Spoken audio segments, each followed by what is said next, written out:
반갑습니다. 네, 지난달에 또 뵙고 이번 달에 또 뵈니까 이 교회도 익숙해지고 네.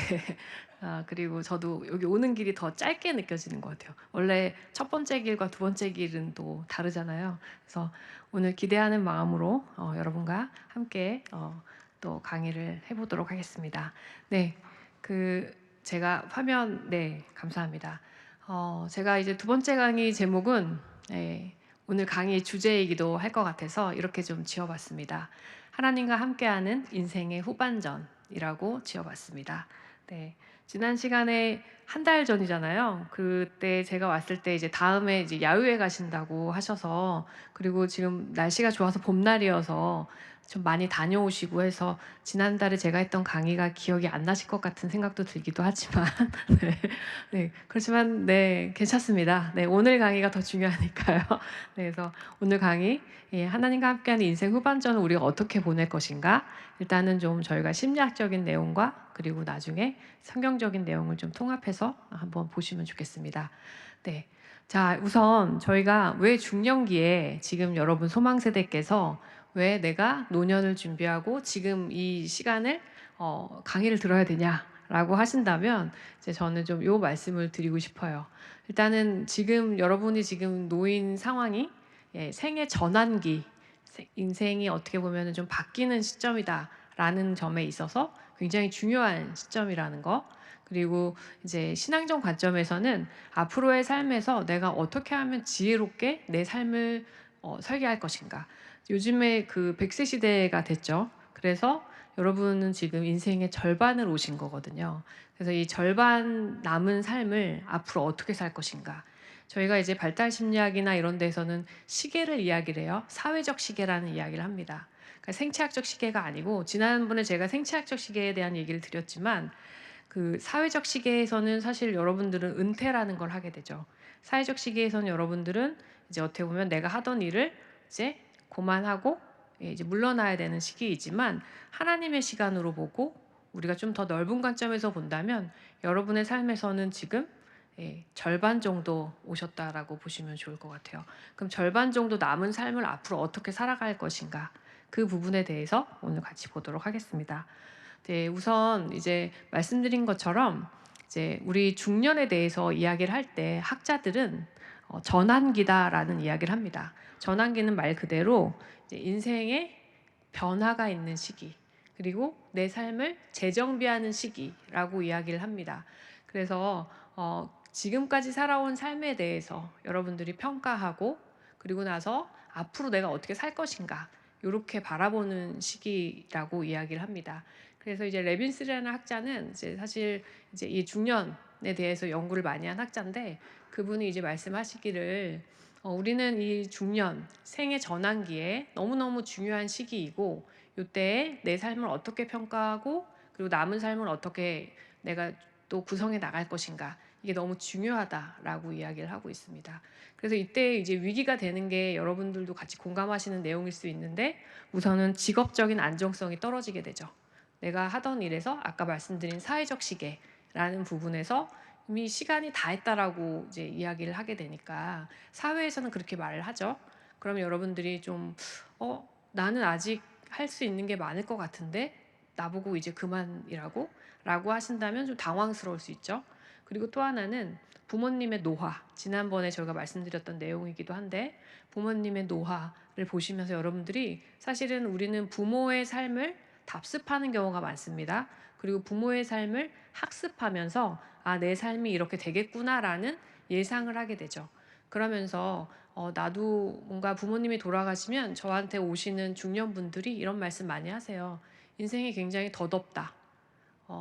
내가 이제 나도 이제 죽을 텐데 나의 삶에 대해서 되게 공허하고 더덥다 이런 얘기들을 많이 하시거든요. 그런 것들이 생애 전환에서 내가 앞으로의 삶에 대한 계획이나 하는 것들에 있어서 어떻게 보면 위기의 요인이 될 수도 있다라고도 이야기를 하고 있습니다. 그리고 죽음, 말씀드린 부모의 죽음 혹은 이제 친구의 죽음. 요즘엔 이제 의술이 좋아지긴 했지만 저 주변에도 이제 암에 걸려서 돌아가시기도 하고 제가 이제 그 잘 알던 분인데 이제 갑자기 이제 정리를 하신다, 사업을 정리하신다라는 얘기를 하셨어요. 그래서 왜 정리를 하세요?라고 했더니 간암 말기다. 그래서 병원에 갔더니 6개월 정도 남았다. 그런 얘기를 들어서 인생이 굉장히 더덥다. 그래서 나 그동안 벌어놓은 돈을 다 쓰고 갈 거다. 뭐 이런 얘기들을 하시더라고요. 그런 것들이 결국에 이제 중년기에 어떻게 보면 위기의 요인으로 이제 발생을 하게 되죠. 그리고 이제 자녀가 독립하는 지점. 자녀가 이제 독립을 하는 경우도 있고 독립을 안 하는 경우도 있어요. 요즘에 친구들은 그거 아십니까? 네. 가장 오래 엄마 아빠 옆에 붙어서 살다가 가는 것이 가장 영리한 방법이라고 이야기들을 하고 있어요. 그래서 요즘에 자녀의 독립이 우리는 이제 생각할 때 빈둥지 증후군이라고 생각할 수 있겠지만 사실 그렇지가 않다는 거예요. 아이들이 떠나야 되는데 떠나질 않아요. 네. 취업을 해야 되는데 취업을 안 해요. 예. 이제 그런 것들이 여러분의 불안감을 증폭시키고 그리고 아내가 있고 남편이 있지만 나한테 있는 왠지 모르는 고독감, 외로움 이러한 부분들이 중년기에부터 시작이 된다라고 이야기를 하는 게 레비슨이라는 학자가 말씀하신 내용입니다. 그리고 또 한 명의 학자는 이제 우리는 이제 중년이 되면 개성화의 과정을 겪는다라고 이야기를 합니다. 그래서 이제 이 학자는 이제 저희가 이제 상담 이론에서는 분석 심리학이라고 하는데요. 보시면은 이제 그래프를 보시면 이제 그 밖에서 의식에서 화살표 파란색 보시면 개성화 과정이라고 나와 있죠. 밖에 이제 가장 까만색으로 되어 있는 요 지점이 이제 우리가 사람들이 알아차릴 수 있는 지점들이에요. 여러분들 페르소나라고 하면은 이제 내가 사람들을 만날 때 쓰는 가면 같은 거예요. 그림이 가면 그림이죠. 그럼 이제 여러분들 지금 가면 쓰고서 이제 지금 여기서 강의 듣고 계시는 거거든요. 그럼 이제 어떤 표정으로 가면을 쓰고 계세요? 그래. 네, 그래. 나 잘 알아듣고 있어. 이렇게 그런 표정으로 계시죠. 그리고 또 여러분들이 또 성도님들 이제 또 만나시면 아유 반갑습니다. 집에서 싸우고 나왔다 하더라도 페르조나를 쓰고 아유 네 반갑습니다. 저희 잘 지내고 있습니다. 이렇게 되겠죠. 그리고 이제 페르조나는 사실은 이제 우리가 누군가를 만날 때 의식의 부분에서 가장 밖에 있는 부분이기 때문에 누구나 다 가면을 쓰고 만납니다. 저도 이렇게 여러분들이 웃으면서 얘기하지만 집에 가서 남편한테 소리 지르겠죠. 네. 그래서 이제 페르조나는 되게 다양하다, 많다. 그래서 이제 저는 이제 내일이면 또 학교를 가요. 학교를 가면은 이제 학생들한테는 교수니까 또 이제 제가 또 교수의 얼굴로 학생들을 만나게 되겠죠. 그리고 집에서는 저희 남편에게는 저는 다른 가면을 쓰게 되겠죠. 그래서 이런 여러 가지 가면을 쓰고 만나는데 그러면은 이제 가면을 계속 오랫동안 쓰고 있는 사람들이 있어요. 이제 사회생활을 굉장히 오래 하셨거나 아니면 집에서도 목사님이셔야 되거나 아니면 집에서도 장로님이셔야 되는 분들은 그러면 어떻게 돼요? 네, 내가 누구인지를 까먹게 돼요. 그래서 이제 싸우실 때 이제 가장 잘 아는 이제 배우자가 이렇게 얘기하죠. 네가 그러고도 장로냐? 이렇게 얘기하시죠. 저희 어머니가 저희 아버님한테 제일 많이 했던 말이에요. 그러면 사실은 그거는 옳지 않은 말이에요. 페르조나라는 거는 집에 오면 벗어야 되는 거예요. 그래서 이제 여러분들이 이 페르조나, 내가 페르조나를 어떤 걸 쓰고 있지? 내가 어떤 가면을 쓰고 있지? 내가 여전히 집에 와서도 똑같은 가면을 쓰고 있나? 요거를 좀 보셔야 돼요. 저희 남편이 사업을 했었어요. 이제 회사에서는 대표였어요. 집에 와서 저한테 뭐 이러고 네. 그리고 뭐 저한테 뭔가 체크를 하는 거예요. 뭐 이거 내가 이렇게 하라는 거 했어? 뭐 이렇게 얘기를 하는 거예요. 그래서 제가 이제 가만히 듣고 있다가 여보 왜 집에 와서도 사장님을 하려고 그래? 그래서 저희 남편이 충격을 받았어요. 그래서 내가 그래? 라고 얘기를 하더라고요. 그래서 이제 제가 상담을 할 때 이런 말씀을 드립니다. 내 페르조나, 밖에서 내가 살고 이제 사회생활 할 때 내 페르조나를 써야 되죠. 그리고 집에 오면요. 우리는 외국이랑 달라서 이제 외투를 벗어서 집 안에 들어와서 달잖아요. 근데 이제 외국은 집에 들어오자마자 문 쪽에 이제 외투 거는 게 있더라고요. 외국은. 여러분들도 그 페르조나를 신발장 옆에 옷걸이에다가 걸어 두시고 집으로 들어오셔야 된다라고 제가 상담 시간에 얘기를 많이 합니다. 그래서 내가 다른 사람한테 보여지는 모습, 이 가면 이것과 그리고 그 다음에 만날 수 있는 게 자아라는 거예요. 그림 보시면 까만 부분에 우리가 좀 잘 알아차릴 수 있는 부분이 자아라는 부분입니다. 자아라는 부분은 내가 어떻게 이성적으로 판단하고 행동할 거를 예상할 수가 있어요. 그러니까 여러분들이 지금 자아가 움직이고 있기 때문에 지금부터 50분 혹은 1시간까지 내가 이 자리에서 강의를 잘 들어야 돼. 네. 라고 자아가 여러분들을 딱 중심을 잡고 있죠. 그래서 이 자아는 내가 알아차릴 수 있는 지점이에요. 자, 그런데 그 밑에 보면 그림자라는 부분이 있습니다. 그림자라는 부분은 이제부터는 잘 알아차리기 어려운 지점에 있어요. 여러분도 모르는 여러분 마음속에 어두움 영역이라고 생각하시면 돼요. 보시면은 이제 그 그림자가 속해 있는 주황색 라인에 보시면 개인 무의식이라고 돼 있죠. 예, 무의식이라고 해서 사실은 이제 학자들이 어려운 이야기를 붙여놨지만 뜻은 나도 모른다 라는 뜻인 거예요. 의식이라는 부분은 우리가 알 수 있는 부분인데 무의식이라는 부분은 나도 모르는 부분이라고 보시면 돼요. 그러면 이제 그 무의식 안에 그림자가 있다라고 이야기를 합니다. 그 그림자는 여러분들이 어떻게 알아차리냐면 가장 쉽게 알아차리는 장면이 있어요. 운전하다가 네. 운전하다가 누가 확 끼어들면 어떻게 돼요? 에이 XX 뭐 이렇게 되잖아요. 한 번은 저한테 이제 어떤 목사님이 상담을 받으러 오셨어요. 그래서 이제 상담 주제가 뭡니까? 그랬더니 자기가 운전을 하다가 쌍욕이 튀어나온대요. 그래서 제가 그게 왜 문제가 됩니까? 그랬더니 내가 목사인데 내가 이렇게 운전하다가 쌍욕이 튀어나오는 거는 나 스스로 허락할 수가 없다. 그래서 이제 그분의 이제 무의식을 이렇게 들여다봤어요. 이야기를 하다 보니까 그분 안에 있는 그 성격 구조 안에 있는 그림자가 있는데 어린 시절에 경험했던 경험이 그분의 성격 구조 안에 들어가 있었어요. 그게 뭐냐면 낯선 사람이 나를 공격하려고 할 때 나타나는 공격성. 그게 이제 어떻게 찾아졌냐면 어린 시절에 그 목사님 가정에 이제 파산이 된 거예요. 그래서 어렸을 때 자다가 이제 법원 압류가 들어온 거죠. 그래서 이제 구두발로 자기네 집에 사람들이 쳐들어와서 빨간 딱지를 붙였던 기억을 찾아내셨어요. 그래서 그때 경험한 게 낯선 사람들이 우리 집을 침범하고 내 영역을 침범할 때 내가 싸워야 돼 라고 하는 이분 안에 그림자가 만들어진 거죠.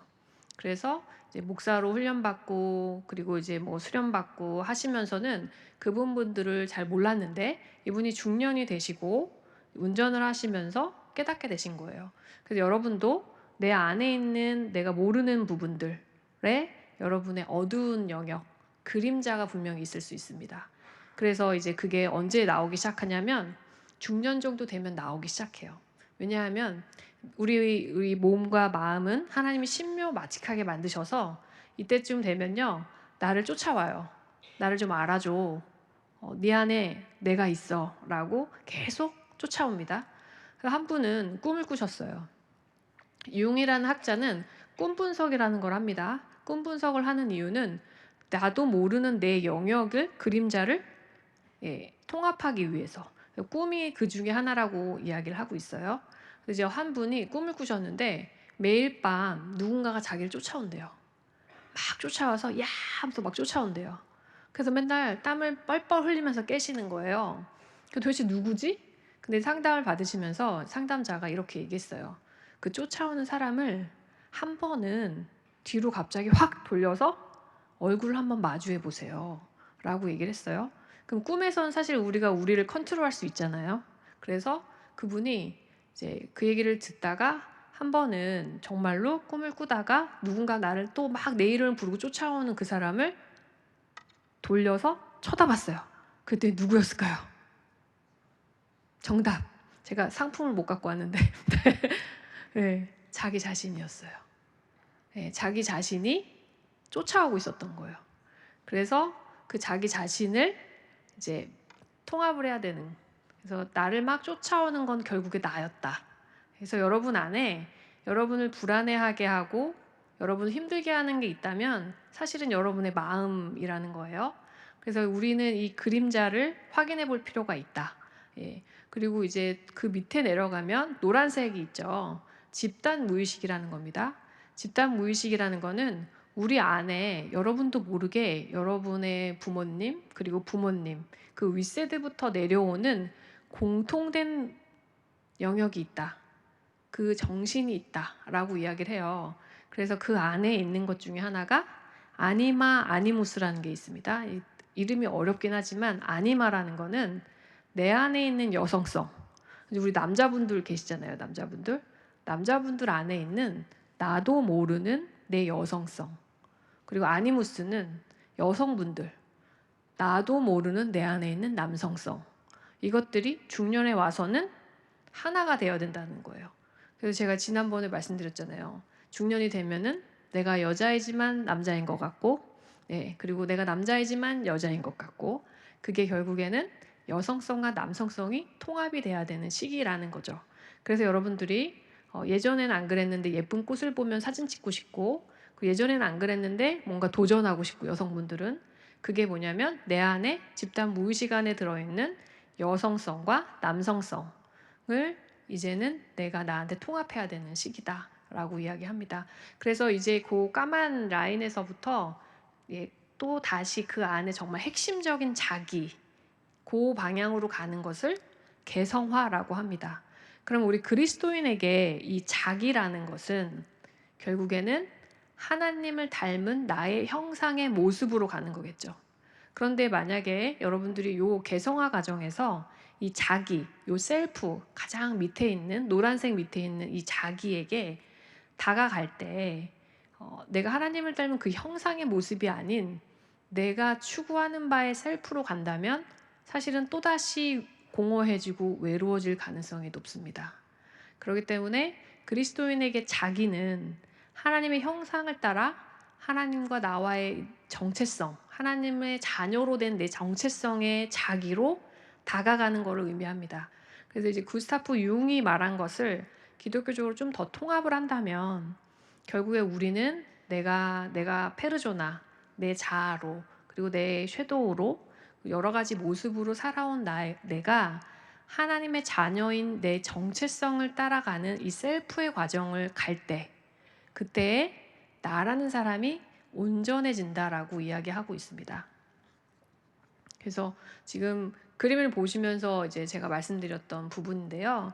중년기에는 그래서 결국에는 내가 그동안의 사람들로부터 페르조나, 사회적 기대, 그리고 다른 사람이랑 지키기로 한 약속, 이런 모든 것에서부터 내가 이제는 온전함으로 가는, 모든 것들을 통합해가는 요 시기이고, 이거를 융은 중년에 일어나는 일이다라고 이야기를 하고 있습니다.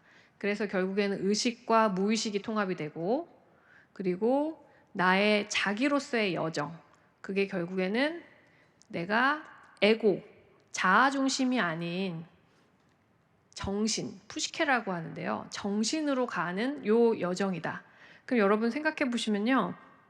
굉장히 이성적이고 합리적으로 그동안 살아오셨다면 중년 이후에는 어떻게 되냐면 영성적으로, 그죠? 푸시케, 정신에 관련된, 그죠? 여러분들이 내가 이렇게 살았는데 이제는 좀, 어떤 분이 그 얘기를 하시더라고요. 기독교인이 아니신데 이제 본인이 중년 이후로 가시면서 내가 이제는 돈이 없지만 기부도 좀 하고 내 나름대로 초월적인 삶을 살려고 하는데, 그 중에 하나가 본인이 가는 곳에 쓰레기를 주우신대요.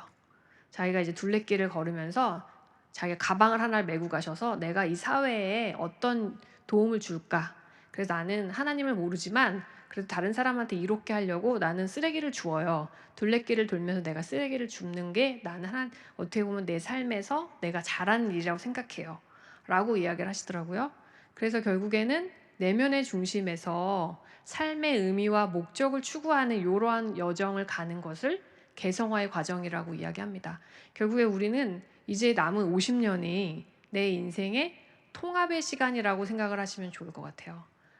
그동안엔 내가 내 자아와 내 페르조나, 내가 사회에서 원하는 대로 살았다면 이제는 하나님이 원하는 삶으로서의 내 삶을 통합하는 과정이구나 라고 보시면 좋을 것 같습니다. 네, 그래서 이제 그 불안과 두려움에 대해서 같이 좀 보도록 할 건데요. 그래서 이 과정에서 사실은 불안하지 않을 수가 없죠. 왜냐하면 전환이 되는 시기이고, 그리고 그동안 내가 살아온 거랑은 다르게 살아야 되기 때문에 이때는 불안해할 수밖에 없습니다. 근데 이제 발달 심리학자가 이런 이야기를 합니다. 우리는 각 나이별로 이루어야 될 목표가 있다. 과업이 있다라고 이야기합니다. 보시면 이제 여러분 자녀를 키우면서 보셨을 거예요. 쭉 있어요. 유아기 때는 이런 걸 해야 되고 뭐 이렇게 쭉 있습니다. 그럼 여러분 해당하는 걸 좀 보시면 성인 초기부터 노년기까지 좀 같이 보시면 좋을 것 같아요. 제가 빨간색으로 동그라미 쳐놨죠. 보시면 우리 성인 초기부터 보면 이때 우리가 해야 되는 게 뭐냐면 성인이 된 다음부터는 다른 사람이랑 친밀한 관계를 만들 수 있어야 되는 거예요. 근데 이 발달 심리학에서 말하는 이 발달 과업이요, 나이테로 일어나지 않습니다. 예, 이게 어떻게 보면 복병이죠. 나이대로 일어나면 제일 좋은데 내가 지금 중년이어도 나는 친밀감에 문제가 있다. 그럴 수 있어요. 그리고 나는 지금 노년인데도 나는 지금 아직도 뭔가 외롭고 고립감을 느낀다. 그럴 수 있습니다. 그래서 그게 왜 그러냐면 내가 그 시기 발달에 해야 될 것들을 안 하면 그걸 고착된다라고 이야기를 합니다. 그래서 요 시기에 했어야 될 것들을 하고 넘어가야 돼요. 만약에 여러분이 중년기인데 아직도 내가 친밀감에 문제가 있다. 내가 뭔가 아내랑 문제가 있다. 남편이랑 문제가 있다. 라고 한다면 여러분이 성인 초기에 친밀감, 지난 시간에 제가 이제 우리 친밀감, 사랑이라는 게 뭐죠? 라고 얘기했었던 기억을 한번 해보시면 친밀감에 내가 좀 주제가 있구나. 이런 거를 좀 확인해 보셔야 돼요. 근데 만약에 친밀감이 이루어지지 않으면 이 중년의 발달 과업, 에릭슨이라는 학자가 이야기를 했는데요. 뭐라고 얘기를 하냐면 친밀감이 해결이 안 되면 고립되기 시작한다. 그럼 여기서부터는 우울의 이제 외로움이 시작되는 거죠. 그리고 중년기로 넘어가면 해야 되는 게 뭐냐면 생산성과 침체기입니다. 생산성은 뭐냐면 내가 무언가를 생성해내는 거예요. 그럼 뭐죠? 일단은 중년기에 내가 생성을 했다라고 할 수 있는 게 뭐죠? 자녀. 아, 우리 자녀를 내가 잘 키워서 시집도 보내고 장가도 보냈어. 그러면 뭔가 굉장히 뿌듯해져요. 그러면 어떻게 되죠? 내가 뭔가 뿌듯해지고 그러면 그 옆에 보면은 배려라는 덕성을 갖게 돼요. 그리고 위에 보시면 친밀감을 잘 해결하면 사랑이라는 덕목을 갖게 돼요. 근데 만약에 그게 해결이 안 되면 침체가 돼요.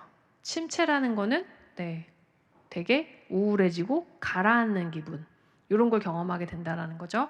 그럼 여러분들이 내가 어떠한 생산성을 냈는가를 보셔야 되는 거죠. 그리고 앞으로 일어나는 거는 노년기에 가면은 자아 통합을 해야 돼요. 아까 우리 개성화의 과정을 통해서 나를 통합한다라고 말씀드렸죠. 점점점 통합해 나가기 시작하다가 나중에 노년이 되면 통합을 해야 돼요. 그렇지 않으면 어떻게 되냐면 절망이 돼요. 그래서 이 자아 통합을 잘 하면 얻게 되는 게 뭐냐면 지혜라는 걸 얻게 됩니다. 그래서 여러분이 기억하실 부분은 지금 여러분 연배에 생산성과 침체성이라는 지점을 잘 보시면 좋을 것 같아요. 그러면 자, 이 중년의 불안과 외로움은 이 생산성과 침체성의 사이에서의 갈등이라고 생각하실 수 있어요. 왜냐하면 내가 자녀를 양육하고 그리고 후학을 양성하고 그리고 사회적 기여를 통해서 의미를 찾으려고 하는 시기인데 그게 내 마음대로 되지 않으면 공허함과 외로움을 갖게 된다는 거죠. 그렇기 때문에 이 두 사이에서의 불안감, 내가 잘 살아왔나? 내가 뭔가 잘 생산을 해낸 건가? 내가 이 나이에 돼서 내가 뭔가 이렇게 눈에 보이는 성과가 있었나? 이런 고민들을 하게 되시죠. 그럴 때 우리가 해석을 할 때, 의미를 찾을 때 아닌 것 같다라고 생각하기 시작하면 굉장히 불안해지고 내 삶의 의미가 없는 것 같아. 내 삶이 뭔가 문제가 있는 것 같아. 이런 생각을 하기 시작할 수 있다는 거죠. 그래서 이제 중년기에는 결국에는 생산성과 침체성이 어떤 갈등 상황이다. 요 두 사이에서가 어떻게 보면 내가 왔다 갔다 하고 있다라고 보시면 좋을 것 같아요. 그래서 이때에는 중요한 게 뭐냐면 의미를 발견해내는 거예요. 의미를 발견하는 거. 내 삶에서 내가 어떠한 생성을 했지? 내가 어떤 생산성을 냈지? 라는 지점에 의미를 발견하는 작업이 너무너무 중요합니다. 그래서 그 의미를 만들고 의미를 발견하고 이것을 돌려내는 과정. 아, 그래. 내가 지금 이런 삶을 살았구나. 그래. 잘 살았다. 그리고 내가 이걸 가지고 또 다른 삶의 다음 여정으로 가야겠구나라고 하는 요 작업이 너무너무 중요하다라고 이야기할 수 있습니다. 그래서 이 중년의 불안은 이제 그 좀 더 구체적으로 봤을 때 이 생산성이라는 지점을 요목요목 봤을 때 첫 번째가 직업적 불안이겠죠. 뭔가 그동안의 뭔가 생계, 은퇴, 생계를 통해서 살아온 삶을 은퇴했을 때 그때 여러분들이 느끼는 그 공허감. 사실 중년에 보면은 이제 사회적으로는 가장 높은 지점에 올라가게 되죠. 여러분들이 은퇴하기 바로 직전이 가장 높은 지점입니다. 그 높은 지점에서 그 다음 단계가 뭐예요? 뚝 떨어지죠. 그죠? 그래서 한 분이 이제 그 저희 교수님이 저희 이제 박사 수업할 때 무슨 얘기를 하셨냐면 퇴직을 앞두셨던 교수님이셨어요. 나는 동네 아저씨 연습한다 이런 얘기를 하시는 거예요. 상담학 교수님이셨겠죠. 그래서 저희가 무슨 소리지? 그렇게 이제 뜬금없는 얘기를 하시지라고 했는데 교수님이 저희한테 그러셨어요. 난 이제 교수가 아니고 동네 아저씨 연습을 하고 있어. 그래서 누구라도 나랑 이야기할 수 있게. 그래서 이제는 전문 용어 사용 금지. 저희는 최대 피해자였죠. 박사과정에서 교수님이 당분간 전문 용어 사용 금지. 왜냐하면 나는 이제 쉽게 말하는 거 그리고 동네 아저씨처럼 살아가는 거를 나는 이제 익혀야 돼 라고 하셨어요. 그게 뭐예요? 네, 내 삶에 가장 정점에 올라갔다가 떨어졌다. 그러면 사실은 우리가 느껴지는 상실감과 그리고 앞으로 어떻게 살아야 되지 하는 불안함 그리고 예전에는 내가 가장 높은 자리에 있었기 때문에 어때요? 사람들이 날 찾아오고 나한테 도움을 받고 싶어 하죠. 근데 이제는 날 찾는 사람이 없어지죠. 이제 그런 부분에 있어서 이제 어떤 외로움 이런 것들이 있죠. 그거를 우리가 어떻게 의미를 발견하고 돌려낼 수 있을까? 그거를 좀 고민해 봐셔야겠죠. 그리고 관계적인 불안에서는 자녀가 이제 떠나가고 이제는 사실 성적표예요. 자녀를 이제 내가 독립시키고 나면요. 말씀드린 것처럼 내가 관계를 잘 해놓지 않으면 이 자녀들이 나를 찾으러 오질 않아요. 그렇기 때문에 이 자녀와의 관계에서 이 불안함이 있어요. 예전처럼 내 말을 듣지 않아요. 라고 하시게 되고 그래서 불안해지죠. 그리고 배우자와의 관계에서 뭔가 대면대면한 사실은 뭔가 그동안에 쌓여왔던 문제가 터지는 시기라고도 보실 수 있어요. 왜냐하면 이제 자녀를 키우고 우리가 해야 될 일들 내가 자녀 때문에 열심히 남자분 같으면 돈을 열심히 벌어오셨고 아내분들 같으면 아이들 열심히 키웠어요. 그랬는데 이제는 그걸 하고 나니까 뭔가 두 사람만 남았는데 뭔가 대면대면한 거예요. 그래서 배우자와의 관계에 거리감을 느낄 수도 있죠. 그리고 이제 사회적으로 고립되는 아까 말씀드린 대로 이제 뭔가 약간 바뀐 나의 상황에 대한 고립 그리고 건강에 대한 두려움 삶에 대해서 이제 앞으로는 우리가 노화되기 때문에 질병과 두려움 이런 어떤 실제적인 불안들이 있습니다. 이 모두가 어떻게 보면 이 나의 어떤 생산성과 이 침체성 사이에서의 갈등이다라고 볼 수 있어요. 이것들을 여러분들이 어떻게 의미를 부여하고 발견해내느냐가 중요한 과정이라고 볼 수 있겠죠. 그래서 이 모두가 어떻게 보면 정체성, 나의 삶에 대한 정체성에 대한 혼미한 상태. 왜냐하면 내 삶이 지금 다 한 것 같다라고 내가 할 일을 마치니 뭔가 다 끝난 것 같다라는 어떤 혼란함과 착각 이런 것들을 갖게 되기 때문이죠. 그리고 의미에 대해서 더 이상 찾지를 못하는 그런 상황이기 때문에 불안을 경험할 수밖에 없다. 어떻게 보면은 불안한 게 당연한 거다라는 말씀이죠.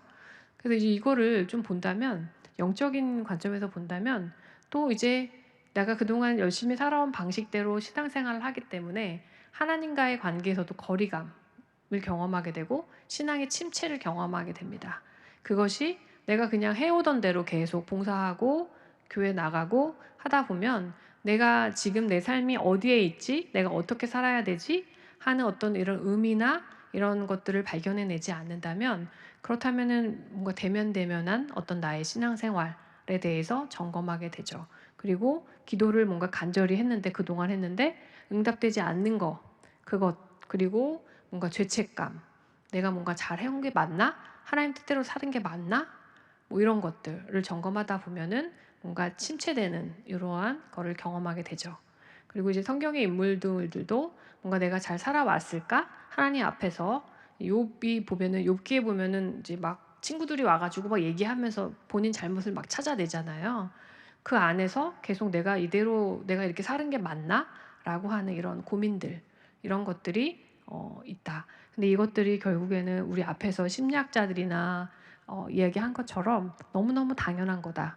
우리의 삶 가운데 중간 평가를 하는 요 과정에서 이거는 당연히 경험할 수밖에 없는 불안이다라고 보실 수 있습니다. 그런데 이 불안이라는 것은 결국에 나의 신앙의 기회다라고 볼 수 있습니다. 이 불안하기 때문에 여러분들이 하나님께 나아가게 되고, 그리고 내가 하나님 앞에서 여전히 부르심이 있다라는 걸 알 수 있는, 어떻게 보면 기회이기도 합니다. 그래서 여러분들이 찾으셔야 되는 건 내 삶의 의미를 어떻게 발견할 것인가, 나의 지금의 상태에서 나는 어떤 의미를 부여할 것인가가 중요한 지점이죠. 그래서 이제 불안을 이기는 실제적인 길에서 처음엔 이제 신체적인 부분에 있어서 만약에 불안이 좀 과도하게 느껴지시는 분이라면 우리가 신체 이완 방법이 있습니다. 여러분 유튜브 좋아하시잖아요. 유튜브 보면은 다양한 안정하는 호흡 방법이 있습니다. 그래서 그거는 조금 여러분들이 개별적으로 도움을 받으시면 될 것 같고요. 심리적으로는 회상과 의미를 발견하는 작업이 중요합니다. 그래서 이제 제가 중년 이후에 오시는 분들은 저랑 상담하시면서 과거를 회상하는 질문들을 제가 많이 해요. 그래서 어떻게 결혼하셨는지, 어떻게 살아오셨는지, 그거에 대해서 선생님께서는 어떻게 느끼고 계시는지, 그거를 보시면서 하나님은 어떨 것 같은지, 이런 질문들을 통해서 본인의 삶에 대한 회상, 그 안에서의 의미를 발견할 수 있게 도와드립니다. 그리고 감정 인식과 표현하는 거. 그러니까 여러분 그동안 표현하지 않았던, 사실 우리의 마음의 깊은 곳을 표현하기 위해서 알 수 있는 건 감정을 통해 따라 들어가야 본인의 깊은 마음을 알 수가 있습니다. 그 아까 전에 우리가 그 그래프 보시면서 모른다 하는 영역 있죠. 무의식의 영역은 감정을 따라 들어가야 내 마음을 좀 알아가기 시작해요. 여러분들의 그림자는 내 마음의 감정 표현들을 따라가면서 알게 되게요. 아, 내가 조금 지금 이런 마음이 드네? 라고 하는 거. 그런 거 알아차리기 위해서는 사실 여성분들은 잘 하시는 게 수다예요. 수다를 떨면서 그 마음을 찾아가세요. 뭐 이런 얘기 많이 하시거든요. 어머 어머 내가 자기랑 얘기하다 보니까 내 마음이 이런 걸 알았다. 뭐 이런 얘기 많이 하시고요. 그리고 상담이라는 걸 통해서도 알아가실 수 있어요. 그리고 또 하나는 일기 쓰시는 것도 본인의 마음을 알 수가 있어요. 그리고 이제 저희가 집단 상담이나 이런 거 할 때 잘 하는 건데 자서전을 쓰기도 해요. 그래서 여러분 인생 곡선이라는 거 한번 그려보신 적 있으세요? 없으세요? 나중에 이제 소그룹 활동할 때 인생 곡선을 한번 그려보세요. 인생 곡선이 뭐냐면 어렵지 않습니다. 그래프가 0에서 이제 여러분 현재 지금 나이까지를 이제 x축, y축이 있을 때 x축을 그렇게 하고요. 그래서 이제 y축은 0에서 뭐 100점으로 주는 거예요. 그래서 내 삶에서 가장 좋았을 때를 100이라고 논다면 0세 내가 태어난 순간부터 지금까지 나의 삶에 즐겁고 좋고 희노애락을 그래프로 표현을 해보는 거죠. 그러면은 이제 올라갔다 내려갔다 마이너스도 있잖아요. 올라갔다 내려갔다 하겠죠.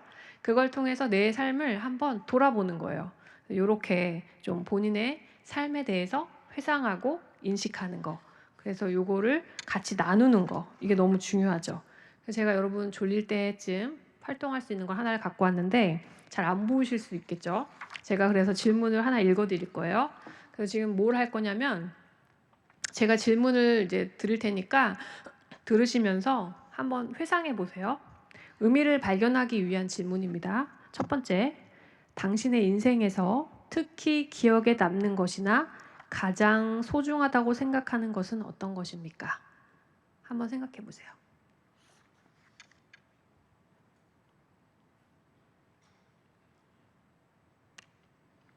기억에 남는 것이나 혹은 가장 중요하다고 생각하는 거.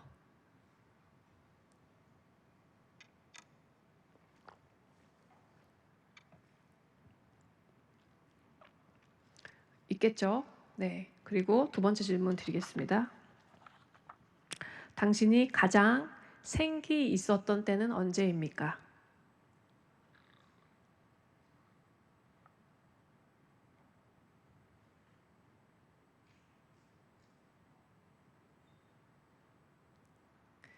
만약에 우리가 모임이라면 왜 그렇죠? 라고 물어볼 것 같아요. 생기 있었던 때는 왜 그렇죠? 라고 물어볼 것 같아요. 또 다른 질문입니다. 마음속에 한번 물어보세요. 당신 자신에 대해 소중한 사람이 알고 있어 주길 바라는 것이나 기억해 주었으면 하는 것이 특별히 있습니까? 나에 대해서 소중한 사람이 알고 있길 바라거나 기억해 줬으면 하는 게 있나요?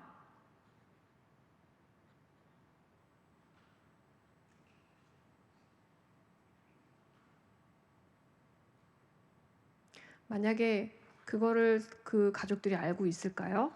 알지 못한다면 여러분의 의사소통 부분을 짚어봐야겠죠. 자, 또 다른 질문이에요. 당신이 인생에서 이룬 역할 중 가장 중요한 것은 무엇입니까? 한 번 더 읽어드릴게요. 당신이 인생에서 이룬 역할 중 가장 중요한 것은 무엇입니까?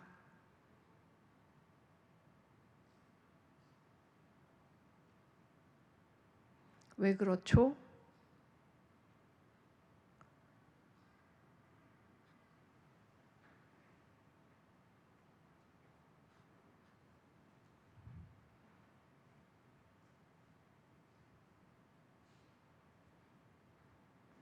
그리고 그 당신은 그것을 어떻게 달성했다고 생각합니까? 추가 질문이죠. 마지막 질문하고 넘어가겠습니다. 당신이 이룬 가장 중요한 성취는 무엇입니까? 당신은 무엇을 가장 자랑스러워 합니까?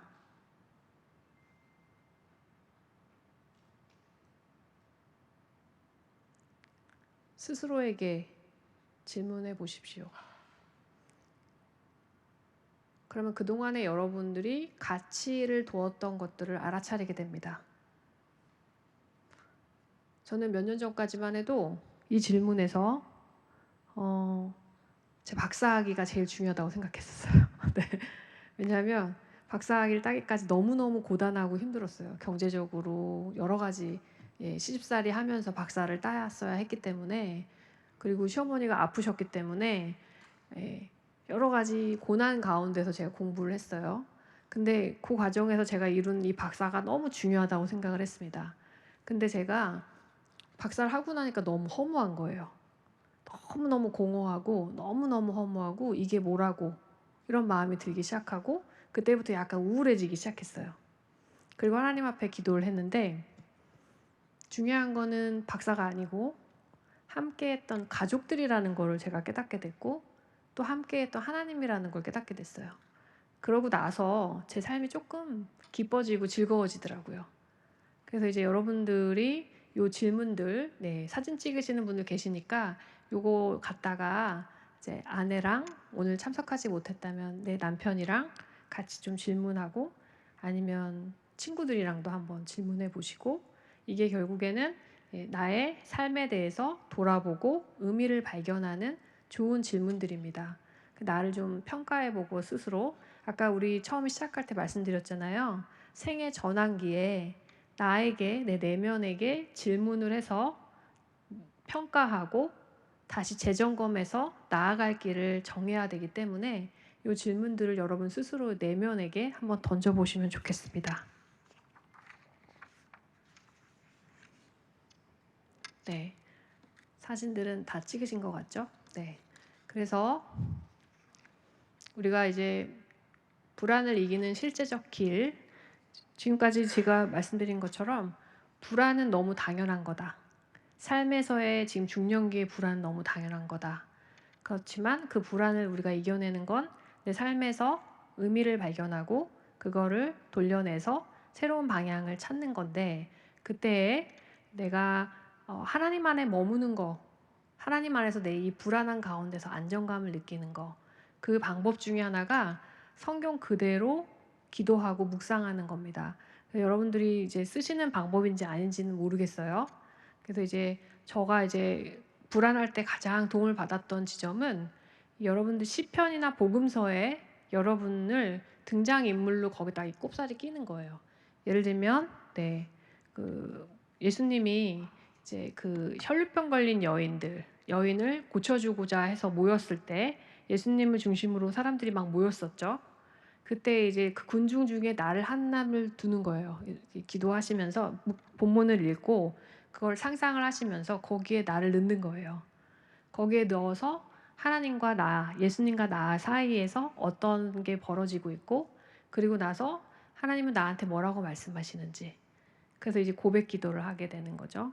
그렇게 해서 여러분들이 문자로 알고 머리로 알던 하나님의 말씀을 실제로 체험하게 하는 거, 그게 우리의 삶에서 안정감을 준다라고 이야기하고 있습니다. 그래서 또 이제 그 기도하는 방법을 좀 바꾸시는 거, 그리고 이제 그거 하기에 좋은 책이 있어요. 하나 권유해 드릴게요.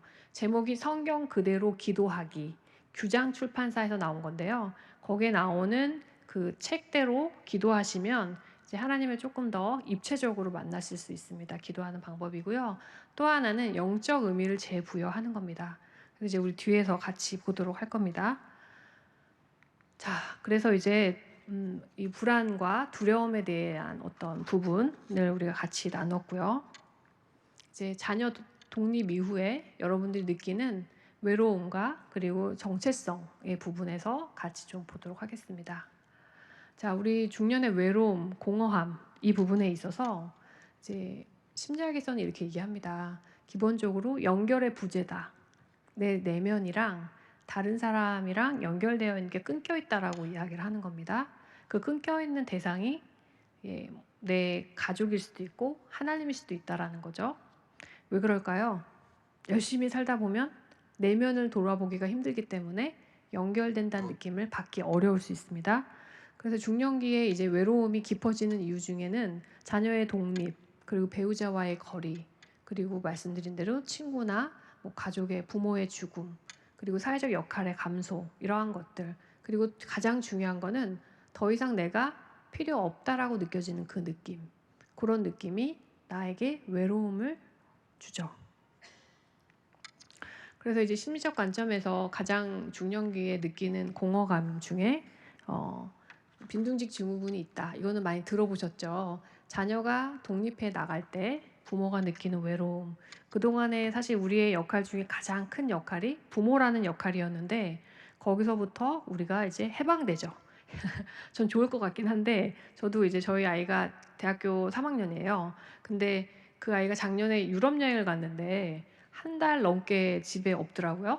근데 저희 남편이랑 저랑 왠지 모르게 뭔가 쓸쓸하고 그리고 뭔가 우리 둘이 남으니까 되게 대면대면하고 그리고 둘이 계속 밥을 같이 먹는데 이거는 맨날 똑같은 것 같고 아이가 있으면은 아이가 먹고 싶은 거 같이 먹으면서 얘기도 하고 하는데 그래서 제가 좀 희한한 느낌을 받았어요. 그러면서 저희 남편이랑 둘이 이제 우리 둘의 시간이 필요하구나.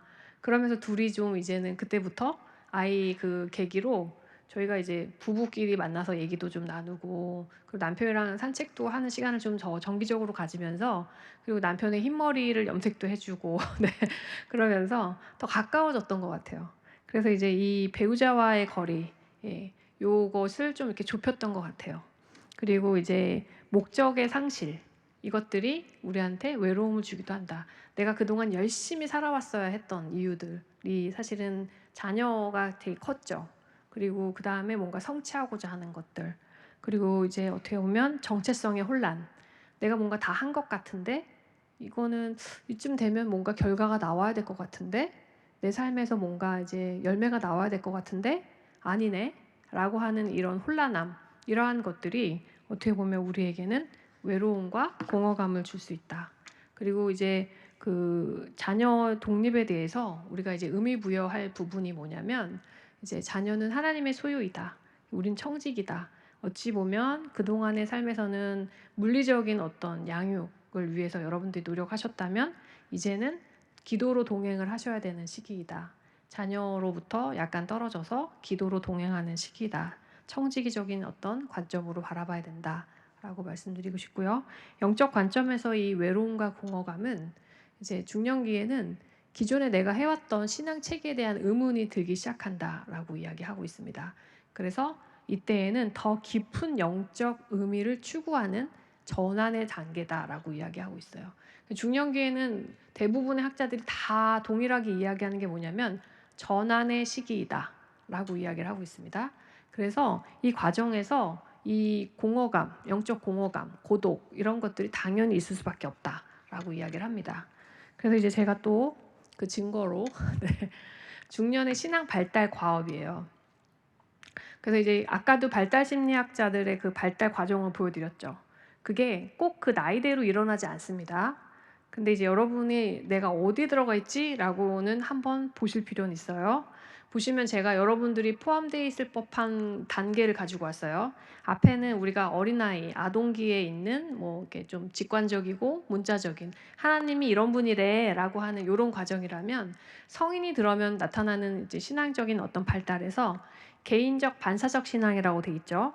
그게 이제 우리가 청소년 후기부터 성인기에 만들어지는데 이때부터는 어떤 상황이냐면 다른 가족에 의한 하나님이 아닌 나의 하나님. 그래서 본인이 좀 성찰적으로 나의 삶에 하나님은 어떤 분이지? 라고 만나는 시기라고 이야기를 합니다. 이때의 특징은 공백 현상이 일어난다는 거예요. 아, 나는 이런 분인 줄 알았는데 이게 아닌 것 같아. 하나님은 뭔가 되게 정의롭고 공의로운 분이었는데 그게 아닌 것 같아. 이런 어떤 의문이 들기 시작하는 거예요. 왜 그럴까요? 내가 간절히 바라고 기도하고 소원했던 부분에 있어서 들어주지 않는 것 같다라고 하면 이때 이런 생각을 하게 되겠죠. 그래서 뭔가 이분법적인 생각을 해요. 하나님이 이런 분이 아니었네? 참네. 이러면서 약간 정체기에 들어갈 수 있는. 저희 아이가 요 시기예요. 그래서 이제 저희 아이가 하나님은 없는 것 같다 이렇게 얘기를 하는 거예요. 그래서 왜 그렇게 생각하냐? 그때 아이가 고등학교 올라가면서 저희한테 얘기를 하더라고요. 그랬더니 자기가 엄청 뭔가 열심히 기도했는데 하나님은 그걸 이루어주지 않았기 때문에 하나님은 안 계신 거래요. 그래서 네 믿음이 크도다. 제가 그래서 네 믿음이 큰데 그러면은 이제 그러고 나서 아이가 공백 현상이 생겼었어요. 그러다가 이제 대학교 3학년이 됐더니 이제 하나님이 계시대요. 그래서 궁금하긴 해요. 근데 아직 얘기 안 해줘요, 저한테. 근데 이제 그런 현상, 긴장감이 돌아요. 하나님과 나 사이에서. 근데 그게 꼭 청소년기, 후기 청소년기나 성인 초기에 일어나지만은 않고 중년이 돼도 이렇게 일어날 수 있다라는 거예요. 그 뒤에 보면은 바람직한 발달 과업인 거예요, 여러분. 이 과정은 바람직한 발달 과업에서 여러분이 놓여야 할 어떤 신앙의 단계는 결합적 신앙이라고 이야기합니다. 이 결합적 신앙이라는 것은 내 신앙에 대해서 내 다른 입장에 대한 내 내면과 대화를 하는 거예요. 그래서 아까 우리 융의 개성화 과정처럼 우리 영적인 발달도 내가 다른 사람이랑 상황이 다르잖아요. 각자 가정의 상황이 다르고 각 개인의 상황이 다 다르죠. 그 상황에 비추어 내 삶에 대해서 내가 내 마음과 접하여 하나님께 드리는 기도와 신앙생활이라는 거죠. 근데 우리는 이제 동양 문화고 집단 문화가 발달해 있기 때문에 저 개인적 반사적 신앙부터 사실은 발달이 잘 안 되어 있어요. 이 교회 전체에서 추구하는 신앙을 따라갈 확률이 굉장히 높아요. 여러분들이 만약에 한 교회를 어렸을 때부터 쭉 다니셨다. 그럼 여러분 그런 고민을 안 해요. 그냥 쭉 하나님은 이런 분이고 신앙이라는 건 이런 거지라고 살아가게 된다는 거죠.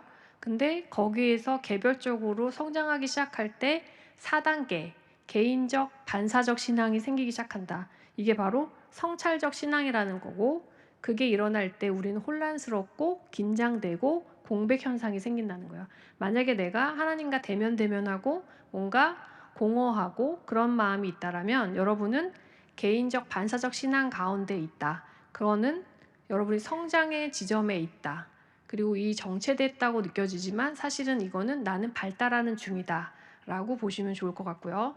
만약에 나는 결합적 신앙, 내가 지금 그동안에 갈등했고 고민했던 것들이 내가 이제는 이게 이런 이유구나.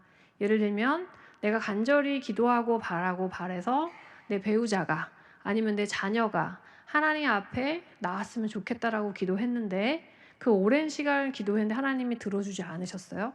그럴 때 여러분들이 이 결합적 신앙에 놓이게 되면 나의 상황에서 하나님께서는 그 어떻게 보면은 당연한 그 배우자의 전도, 자녀의 전도가 내 상황에서는 하나님은 이렇게 보고 계시는구나. 그래서 이거를 어떻게 보면은 인정하고 수용하는 단계다라고 볼 수 있습니다. 제 주변에 그 전도사님, 여자 전도사님이 한 분 계세요. 근데 그분이 어떻게 전도사가 되셨냐면 남편분이 이제 야학 교사님이세요. 낮에는 고등학교 선생님을 하시고 저녁에는 이제 못 배우신 이제 그 학교를 다닐 수 없었던 50대, 60대 어머니들을 가르쳐 주는 그분이 남자 그분이 20대 후반부터 그 야학 교사를 하시면서 동시에 하신 거예요. 굉장히 훌륭하신 분이죠. 그래서 그분은 교회를 안 가세요. 자기가 훌륭하다고 생각하시기 때문에. 그래서 그 전도사님이 되신 그 여성분이 집사님이셨는데 제 공동체 집사님이셨는데 그때부터 이제 계속 기도하시고 하나님 앞에 계속 울고불고 기도하신 거예요. 남편을 교회에 나가게 해주세요라고 기도를 엄청 열심히 하셨어요. 근데 하나님이 이분이 지금 교사 퇴직하셨고 이 집사님은 전도사가 되셨어요. 근데 전도사님한테 제가 얼마 전에 여쭤봤어요. 어떠세요? 라고 했더니 자기가 전도사 되는 것도 이 남편이 허락을 하고 교회 가는 것도 허락을 하고 반대하지 않는데요. 그리고 나의 마음에도 하나님이 계시지만 나는 교회를 가지 않는다는 거를 아내에게 허락해달라고 이야기를 하셨대요. 그래서 두 분이 그렇게 동거가 한 지가 지금 30년이 넘었는데 두 사람의 삶을 그냥 존중을 하게 된 거예요. 그래서 이제 이 전도사님은 집에서 아이들한테도 말씀을 전하고 이야기도 하고 다 하세요. 그러면 이제 그거를 남편이 굳이 막지는 않는 거예요. 그러다 보니까 자녀들이 30줄에 들어가니까 교회를 가게 되고 하나님에 대해서 이야기하게 되고 남편은 아직 교회를 가진 않지만 여전히 거기에 목사님도 만나고 전도사님도 만나고 하세요. 그 생활을 그냥 유지하시면서 그 전도사님 말씀에 나는 내가 이렇게 전도사가 될 정도로 열심히 한 거에 대한 이유는 나는 모른다. 그렇지만 하나님이 그에게 할 일을 기대하고 계속 나는 기도할 뿐이다. 그래서 이제 그분이 그 얘기를 하셨어요. 신혼 때 남편이랑 싸우셨대요. 내가 교회를 다니는데 당신은 왜 내 교회를 같이 안 가냐. 그때 그 야학하시는 그 남편분께서 당신 교회 목사님 만나자고. 도대체 성도를 어떻게 가르쳤길래 내가 교회 안 간다고 나를 이렇게 비난하냐고. 그래서 이제 그 보통 분이 아니시죠. 그래가지고 그 전도사님이 되신 그 여성분께서 목사님이랑 같이 만나고 이야기 나누고 하시면서 이제 이 두 분은 그런 동거가 계속 진행되고 있고 앞으로도 그렇게 살아가시는데 문제는 그 전도사님의 마음에 있겠죠. 그 여자 전도사님의 마음에 내가 하나님께 평생을 지속적으로 기도해온 것이 지금 나는 이유는 알지는 못하나 내 마음에 내 하나님이 내가 충만하고 내 삶이 족하니 나는 부족함이 없다.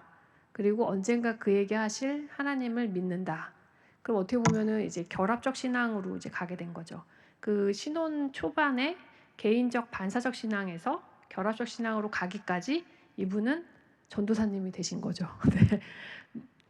열심히 기도하고 하시면서 그래서 이때에는 자신이 갖고 있는 다른 사회적인 어떤 테두리, 다른 사람이 나를 어떻게 볼까, 그리고 교회에서 당연히 이렇게 해야 될 것만 같은데 내가 이 정도로 열심히 하면 가야 될 것 같은데 이런 마음에 대한 것들을 인식하기 시작하죠. 아, 이거는 내가 다른 사람을 인식한 거구나.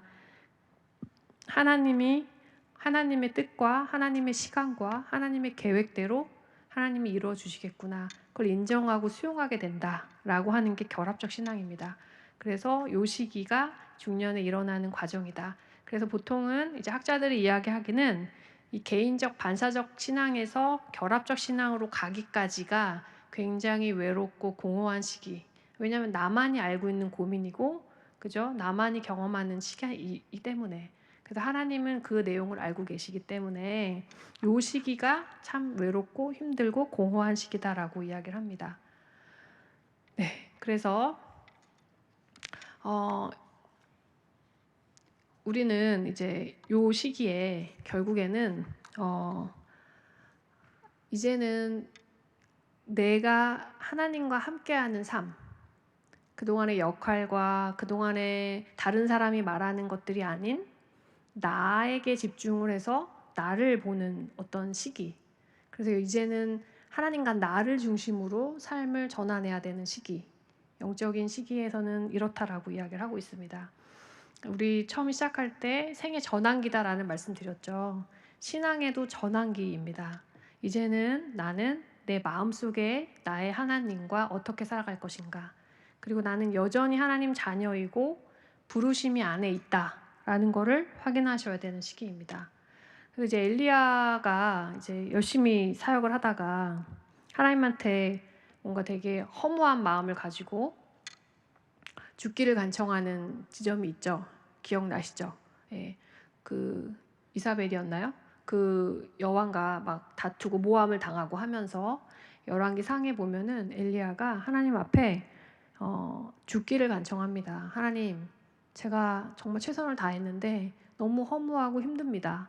그때 하나님은 저희에게 쉼을 제공하십니다. 쉼을 주시고 그리고 나서 말씀하셨어요. 그래서 하나님의 어떤 요 생이 전환기에 여러분에게 하나님과의 관계에서는 하나님 쉼을 주시고 말씀하실 거예요.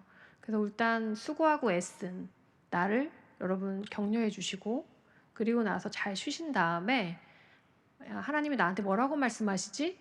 그래서 하나님이 나한테 새로운 사명을 어떻게 주시지? 를 귀 기울여 들을 필요가 있습니다. 그래서 우리가 인생의 후반전에선 영적 의미를 재부여하는 게 필요합니다. 그래서 그동안의 삶에서, 그동안의 교회 사역에서 성취하고 혹은 나는 이제 물러날래 해서 쉼이 아니고 사명을 재편한다고 생각하시면 좋을 것 같아요. 그래서 은퇴 후에 나는 어떤 삶을 살고 싶은 건가? 교회에서, 가정에서, 사회에서 나의 사명은 사실은 이제 성취가 아닌 새로운 사명으로서 여러분들이 의미를 부여해야 합니다. 그래서 이제 나는 무엇을 위해 살 것인가? 어떻게 하나님 나라를 위해 나를 드릴 것인가? 그래서 뭐 여러 가지 모습이 있겠죠.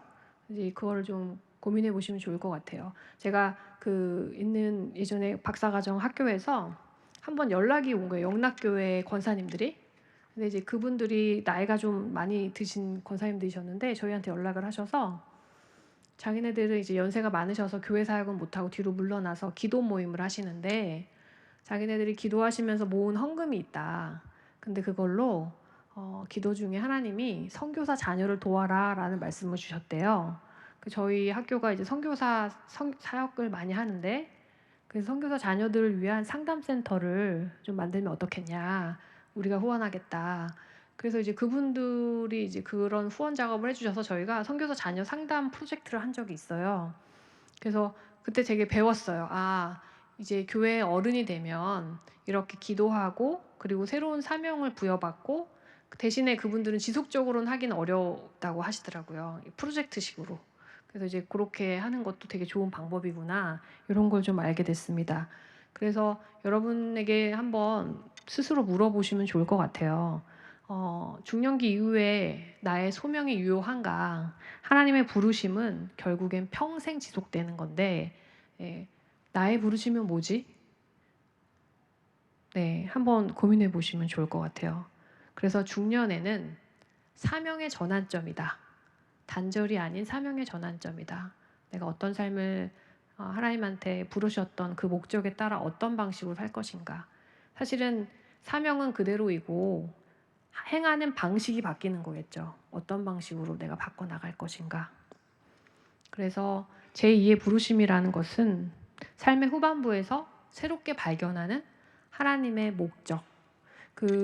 기독교 상담학자 중에 이제 레리 크랩이라는 학자가 있습니다. 그 학자가 무슨 얘기를 하냐면 내가 굉장히 가치 있다고 느끼는 지점이 사람들이 그분이 이제 많은 이제 임상 경험을 하셨겠죠.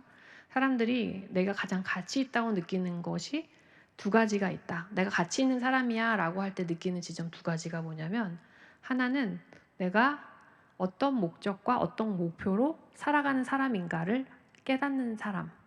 또 하나는 내가 사랑받고 있다라는 것을 느끼는 사람. 그럼 뭐죠? 여러분은 그리스도인이니까 하나님 안에서 내가 어떤 목적과 어떤 목표로 살아가는지를 알아야 되고 또 하나는 내가 내 공동체, 내 사랑하는 가족과 그리고 우리 속한 공동체에서 내가 사랑받고 있구나 라는 이 두 가지를 확인하면 여러분이 내가 되게 가치 있다라고 느낄 수 있을 거예요. 그래서 이제 그 지점에서 나의 하나님이 어떻게 나를 부르셨고, 그리고 나의 실패와 고난, 우리가 중년 정도 되면 삶에 굴곡이 생기잖아요. 그래서 어떤 부분은 잘한 것도 있고 잘못한 것도 있고 여러 가지 모습이 있는데, 그때 그것들을 하나님이 다 쓰신다. 내 삶을 하나님은 헛되이 보내지 않으신다. 라고 좀 해석을 해주시면 좋겠다. 그래서 이제 제2의 부르심은 새로운 시작이다. 그래서 하나님 과거를 낭비하지 않으시는 분이고, 지금까지의 삶은 다음 사명을 위한 준비이다. 여러분의 지금까지의 50년의 삶, 60년의 삶을 하나님 남은 50년, 60년을 위해서 쓰시기 위해 준비하셨던 시간이라고 여기시면 좋겠습니다. 그래서 빌립보서 1장 6절에 착한 일을 시작하신 이가 끝까지 이루실 거라는 말씀이 있어요. 그래서 하나님께서 우리의 삶을 헛되이 보내지 않으실 겁니다. 그래서 여러분들이 좀 보시면 좋겠다 하는 부분은 내 소명을 재발견하는 4가지 영역이 있습니다. 첫 번째는 은사를 재점검을 하실 필요가 있습니다. 그래서 이제 내 은사가 예전에는 잘 몰랐던 거지만 여러분들이 깊어진 통찰과 공감 능력이 생겼을 거예요. 왜냐하면 삶을 경험하시면서. 그래서 내 은사에 대한 여러분들이 깊은 통찰을 하시면 좋을 것 같고요. 일과 사역의 균형. 이제는 생계가 아니죠. 생계를 넘어서 소명으로 가시면 좋겠습니다. 이제는 앞으로는 내가 일과 사역을 할 때 소명을 따라, 생계가 아니고 소명을 따라 사시면 좋겠습니다. 그리고 여러분의 삶을 우리 앞에서 자서전 쓰면 좋다라고 말씀드렸잖아요. 내 삶을 간증하고, 그리고 내 삶을 이야기를 활용하시면 좋을 것 같아요. 한 인생마다 하나님이 개입하지 않은 삶이 없습니다. 그거를 잘 활용하시면 좋을 것 같아요. 그래서 저는 저희 아버님한테 중간중간 만날 때마다 질문을 많이 해요. 저희 아버님도 이제 전쟁을 겪으시고 동생들을 다 가르치시고 이제 그러기 위해서 원양어선을 타셨어요. 그래서 이제 원양어선 탈 때 29살의 젊은 선장이셨대요. 근데 그때 아버님이 이런저런 얘기를 하세요. 근데 망망대해에서 배를 타고 가는데 막 파도가 치잖아요. 파도가 막 칠 때 이 젊은 선원들이 다 쳐다본대요. 우리가 죽나 사나 선장의 눈동자를 바라보는 거예요. 그때 저희 아버님이 찬송을 부르셨대요. 오히려 더 큰 목소리로 찬송을 막 부르셨대요. 제가 물어봤어요. 아버님 거기서 어떻게 찬송이 나와요? 그랬더니 본인이 떨리는 걸 들키지 않으려고 찬송을 부르셨대요. 그래서 이제 그런 삶을 이야기하시면서 아버님의 삶을 통합하는 거죠. 그래서 본인의 삶에 대해서 자녀들한테 전해주시는 거죠. 그래서 나는 그 망망대해의 깜깜한 하늘과 바다를 알 수 없는 그 깜깜한 상황에서 오직 하나님만 의지해서 내가 그 길을 갔다. 그 얘기를 하시는데 굉장히 은혜가 되더라고요. 물론 이제 평상시에 은혜가 안 되지만 아버님이 그런 얘기 할 때 아버님이 다시 보이고 그걸 배우게 되고 신앙의 전수가 되더라고요. 그래서 이제 여러분 그 하나님의 시간표는 속도가 중요한 게 아니고 방향이 중요합니다. 여러분의 이제 앞으로의 삶의 방향 여전히 하나님한테로 향해 있는지 한번 점검해 보시면 좋을 것 같습니다. 네. 네, 그리고 이제 성경에 나온 이 부르심은 이제 보시면 중년에도 그죠? 하나님 부르시는 우리 성경에 나온 등장 인물들이 있잖아요. 그래서 모세는 80세에 부르셨고, 네, 바울은 중년에 부르셨고, 네, 아브라함은 75세에 시작을 하셨잖아요. 그래서 여러분 새로운 사명 찾는 거 게을리하지 않으셨으면 좋겠습니다. 네, 그래서 중요한 거는 이제 지금 우리 소망 2세 소망 세대처럼 이제 그 우리 공동체 너무 중요합니다. 그래서 고립되지 않으시고 같이 멘토, 친구 필요하고요. 그리고 그분들이 함께 우리가 삼겹줄은 끊어지지 않는다고 하는 것처럼 내가 힘들고 침체될 때 왜 우리가 그럴 때 있잖아요. 아까 말씀드린 대로 내가 그동안 뭐 했지? 하고 했다 괜찮다가 에이씨 그럴 때가 있어요. 침체될 때가 있어요. 그럴 때 이제 옆에 있는 분들이 같이 끌어주시면 또 회복될 수가 있어요. 공동체 너무 중요하다는 말씀을 드립니다. 네, 그러면 이제 마지막으로 여러분한테 좀 드리고 싶은 말씀. 이제 심리학적인 부분에서는 감정을 좀 솔직하게 이제 좀 얘기하시면 좋겠고, 그리고 이제 배우자랑 함께 시간을 좀 많이 보내시는 것도 좀 말씀드리고 싶고, 그리고 이제 새로운 이제 소명, 사명을 찾아서 이제 말씀에 조금 더 집중해서 보시면 좋겠다. 그리고 이제 본인한테 좀 물어보는, 집에 가시면서 조금 기억하시면 좋겠다 하는 부분은, 나는 하나님의 어떤 부르심을 느끼는가, 그리고 내 삶의 부분이 하나님한테 쓰임 받을 수 있는 부분이 어떤 부분일까, 그리고 나는 신앙의 흔적을 어떻게 남기고 싶나, 이런 거를 좀 이제 여러분 스스로에게 질문하시면 좋겠습니다. 네, 저희가 준비한 거는 여기까지입니다. 혹시 이제 뭐 질문이 있거나 좀 더 듣고 싶다 하는 말씀 있으시면 저한테 좀 문의해 주시면 제가 말씀하겠습니다.